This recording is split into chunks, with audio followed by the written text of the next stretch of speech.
AP తెలంగాణలో చాలా జిల్లాల్లో జలప్రళయం, కొందరి పరిస్థితి అయితే అధ్వాన్నంగా మారింది. కట్టుబట్టలు తప్ప మరేం మిగలని పరిస్థితి నెలకొంది. ఇంతటి వరదల్లో కూడా బురద రాజకీయం చేయడం తెలుగు రాష్ట్రాల నేతలకే చెల్లింది. ఆకలి కేకలు కొందరివి, సాయం అందలేదన్న ఆక్రోశం మరికొందరిది. ఒక్కొక్కరిది ఒక్కో బాధ. అదే వరద మిగిల్చిన విషాదం. జరిగింది ఏమో ప్రకృతి విపత్తు. చెప్పా పెట్టకుండా వచ్చి సర్వం దోచేసి నీళ్లలో నిట్ట నిలువున ముంచేసి నెలల పాటు ఇబ్బందులకు గురి చేసేది విపత్తు. అలాంటి విపత్తు నుంచి ఓవర్ నైట్లో బయటపడదాం అనుకుంటే అదొక పిచ్చి భ్రమ.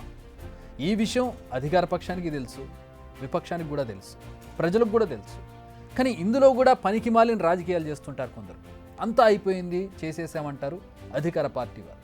అసలేం చేయలేదు అంటారు విపక్ష పార్టీల వారు. అది నిజం కాదు, ఇది కూడా నిజం కాదు. అసలు నిజం ఏంటన్నది ప్రజలకు తెలుసు. కురిసిన అతి భారీ వర్షాలు, ఉగ్రరూపం దాల్చిన నదులు, వాగులకు సమస్యలు ఉండకుండా ఉంటాయా? ఖచ్చితంగా ఉంటాయి. తెగిన గండ్లను పూడ్చడానికే నానాయాతన పడాల్సి వస్తుంది. ముంపులో ఉన్న వారిని బయటకు తీసుకురావాలి, గండ్లను పూడ్చాలి, వరద నీరు తొలగిపోయే మార్గం చూడాలి, బాధితులకు పునరావాసం కల్పించాలి, వరద తొలిగాక బురదను తొలగించాలి, నీట మునిగిన పంటల లెక్కలేంటి, నష్టపోయిన అన్నదాతల వివరాలేంటి, ఇలా 1,00,000 ఉంటాయి. ఎప్పటి వరకు కాస్త సమయం పడుతుంది. ఈ విషయం అధికారంలో ఉన్న వారికి తెలుసు, విపక్షంలో ఉన్న వారికి కూడా తెలుసు.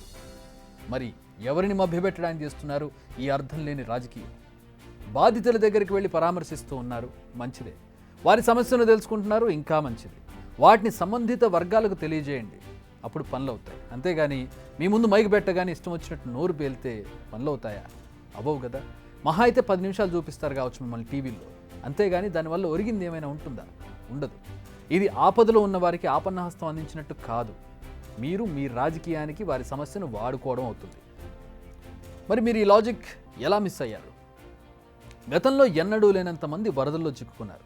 SDRF, NDRF, ఇండియన్ ఆర్మీ, ఇలా ఎన్ని వీలైతే అందరూ కూడా రంగంలోకి దిగారు. అందరూ మిషన్ మోడ్లో పనిచేస్తున్నారు. అయినంత మాత్రాన అందరికీ సాయం అందుతుందని లేదు. ఎందుకంటే ఎక్కడో ఒక చోట లోపాలు ఉంటాయి. ఇంతమంది బాధితులు ఉన్నప్పుడు కొంతమంది మ్యాన్ పవర్తో అందరికీ న్యాయం చేయడం కష్టం అవుతుంది. ఎక్కడైతే లోపాలు ఉంటాయో దాన్ని విపక్షాలు ఎత్తి చూపాలి. అంటే ప్రభుత్వానికి ఒక అలర్ట్లా ఇవ్వాలి. అంతేగాని దొరికింది కదా అని దాన్ని రాజకీయ విమర్శగా మార్చుకుంటే అది నిజమా కాదా అనేది చూడకుండా రాజకీయ కోణంలో చూస్తే బాధితులు నష్టపోయే ప్రమాదం ఉంది.